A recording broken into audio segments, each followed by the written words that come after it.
Coucou tout le monde, j'espère que vous allez tous très bien. Aujourd'hui je vous retrouve pour une nouvelle vidéo lecture où je vais vous parler ici de mon dernier très gros coup de cœur sur le roman Sorcière du Sud.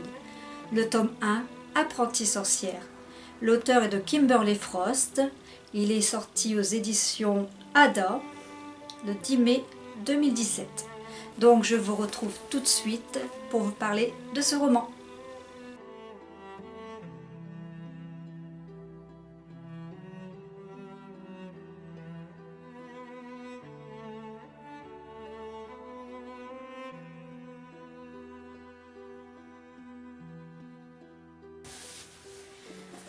Une très belle découverte. La couverture de ce livre avait attiré mon attention et ensuite en lisant le résumé j'ai tout de suite adhéré. J'étais totalement happée par cette histoire. Une série qui me tentait bien et que j'ai enfin eu l'occasion de commencer. Je suis enfin arrivée à trouver du temps afin de terminer la lecture que j'avais commencée depuis 2 semaines environ. Un roman qui m'a tenu en haleine tout au long et pour lequel j'ai dû tenir ma patience très bien ficelée afin de ne pas me laisser aller puisque je voulais savoir quelle serait la prochaine péripétie du roman. Donc sans plus tarder, laissez-moi vous parler de l'histoire. Le roman débute avec Tammy Jo, le personnage principal de ce roman. L'histoire de ce roman se passe à Duval, une petite ville située au Texas. Dans cette ville, il y a une famille de sorcières. C'est le genre d'héroïne qui n'a pas vraiment de chance, elle cumule les problèmes et les choses ne font qu'empirer au fil de l'histoire de ce livre. Elle se prénomme Tammy Jo Jax. Elle a 23 ans, elle n'est pas une sorcière confirmée. Tammy ne semble pas avoir hérité des pouvoirs familiaux et la seule chose surnaturelle qui lui arrive est la visite d'Eddie, le fantôme de la famille est une ancêtre.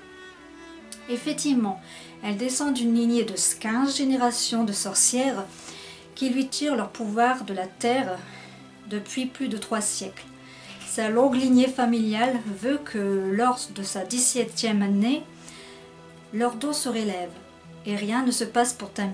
Elle a donc évolué au sein de la magie, mais n'a jamais appris à la manipuler, ni la comprendre vu qu'elle n'est pas sorcière révélée comme sa mère ou sa grande-tante à qui elle vit. Tammy Jo est une pâtissière au tempérament bien trempé. Suite à une altercation avec une cliente qui s'obstine à ne pas vendre un gâteau à une fille qu'elle déteste, ce qui, en passant, l'amène à perdre son emploi. Et cela va marquer le début d'une période de grands changements pour elle. Cet événement va marquer le début des ennuis pour elle. Tammy va être confrontée à une succession d'événements pour le moins étranges. Des crimes vont frapper la ville et un braquage a lieu. On va lui dérober son médaillon renfermant l'âme d'Edith et si Tammy Jo ne récupère pas le bijou avant une certaine date, il risque d'y avoir des conséquences horribles. Saura-t-elle retrouver son médaillon à temps ou arrivera-t-elle enfin à se servir de son héritage de sorcière? À partir de là, elle est prête à tout. Tammy n'a pas d'autre choix que de jouer à l'apprentie sorcière. Elle doit retrouver le pendentif vite. Elle n'a que quelques jours sous peine de voir l'âme de sa tante, Eddie, disparaître à jamais. Pour remédier à cette situation, Tammy Jo fait tout son possible pour essayer d'accéder à ses pouvoirs. À travers le récit, elle constate qu'elle essaie fort de trouver la fibre de sorcière en elle. Elle réussit tout de même à lancer des sortilèges, réussit aussi à ressentir quelques pouvoirs émanant de Brian. Elle ne peut rivaliser avec les pouvoirs de sa mère et de sa tante. Mais comme elles ne sont pas là pour lui transmettre leur savoir et la former, elle doit se débrouiller seule. Voilà pourquoi Brian peut l'aider.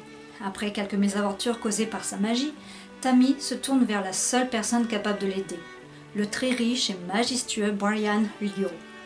Brian, qui est un séduisant sorcier très puissant, commence à lui tourner autour d'elle, et il est sur la liste noire des personnes à ne pas fréquenter. Si en plus vous rajoutez à cela son ex-mari, plutôt envahissant et jaloux, Zach et Tammy ont une relation étrange. Ils sont divorcés et pourtant, ils continuent à se fréquenter de temps en temps, ce qui rend leur relation plus ou moins explosive. Car ils ne savent pas vraiment sur quel pied danser. Zash est très protecteur envers elle, et il met même parfois son travail de policier de côté afin de rester avec elle.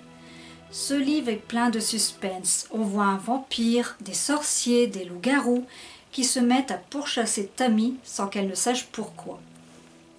Vous avez aussi des fantômes, sans oublier le nouvel animal de compagnie qu'on voit ici sur la couverture. L'animal de compagnie de Tammy est un chat qui serait plutôt un gros félin, plus exactement un ocelot, un grand chat sauvage, qui le font ressembler à un jaguar miniature.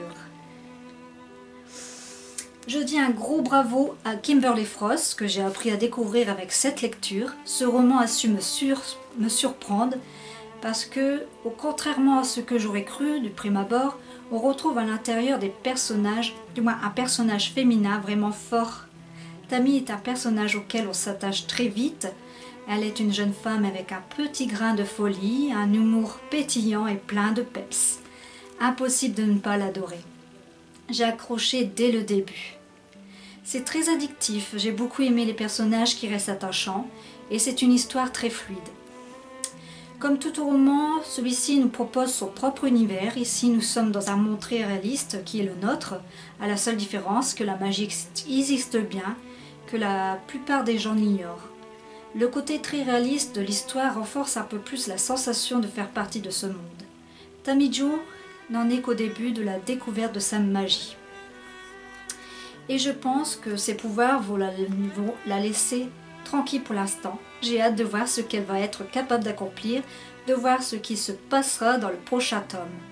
En conclusion, ce roman fut une lecture que j'ai adorée, qui m'a laissé avec l'envie de découvrir immédiatement le second tome. J'ai hâte de m'attaquer au tome 2. De la première à la dernière page, vous serez captive de cette histoire et vous voudrez toujours en savoir plus. Alors n'hésitez pas plus longtemps et procurez-vous ce roman dès maintenant. C'est une très bonne lecture à avoir dans votre pile à lire. Je vous le recommande. Pour un premier tome, je trouve particulièrement réussi. C'est une saga prometteuse, j'espère être tout aussi emballée avec la suite. Apparemment, il y aurait 5 tomes. Le tome 4 qui est Méchanceté maudite et le tome 5 qui est Légèrement ensorcelé. Ils n'ont pas été traduits par les éditions Ador jusqu'à maintenant. Est-ce que quelqu'un aurait des informations quant à la publication de ces tomes? Dites-moi-le en commentaire s'il vous plaît, pour ceux qui suivent cette saga. Sur ce, bonne lecture à tous et je vous dis à bientôt.